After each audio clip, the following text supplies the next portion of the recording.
DSWD Walang Gutom Program.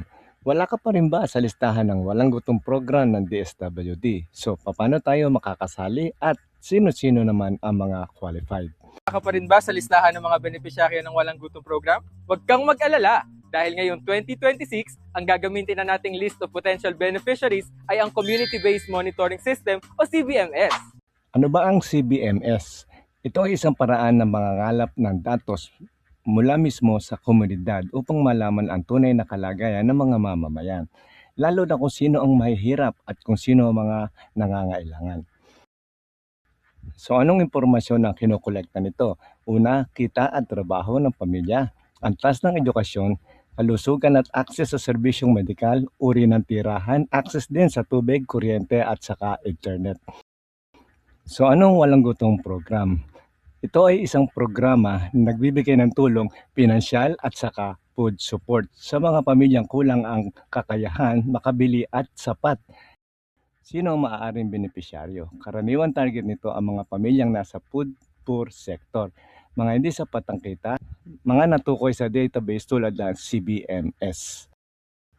So paano malalaman kung kasali ka sa listahan ng Community-Based Monitoring System ng Department of Social Welfare and Development? So una, tanungin ang inyong barangay o LGU. Pwede kayong pumunta sa barangay hall sa munisipyo at hanapin ang CBMS focal person. Siya po yung may access sa survey. So number 2, tanungin kung na-survey kayo. Karaniwang may enumerator o may pumupunta sa bahay para magtanong. Kung may sumagot sa survey mula sa inyong pamilya, malaki ang inyong chance na kasama kayo sa CBMS database. So pangatlo, suriin kung beneficiary ka ng programa. Halimbawa, kayo ay isang Porpis o Pantawid Pamilya Pilipino program. Madalas ginagamit ang CBMS data pag napang-identify ng mga beneficiaryo. Pero tandaan, hindi lahat po ng nasa CBMS ay kasali. Mahalagang tandaan, walang public online list na pwedeng basta i-search. Ang impormasyon ay hawak ng LGU at authorized officer lamang. So tip naman para sa inyo, kung di kayo sigurado, pinakamabilis na paraan ay pwede kayo dumiretso sa barangay hall at sabihin, gusto ko po sanang malaman kung na-include o nakasama ang inyong household sa data. So sino naman ang mga kwalipikado sa walang gutom program? Yung mga mahihirap o pinakamahirap na pamilya o food poor, yung kulang o hindi sapat ang pagkain araw-araw. Mga pamilyang mababa ang kita at hindi kayang tustusan ang basic needs lalo na sa pagkain.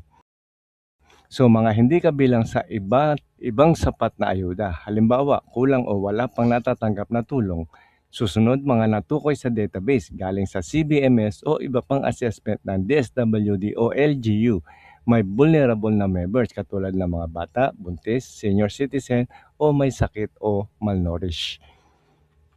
Kasali din ba ang mga member ng Porpis? Ito marami nagtatanong nito sa walang gutom program.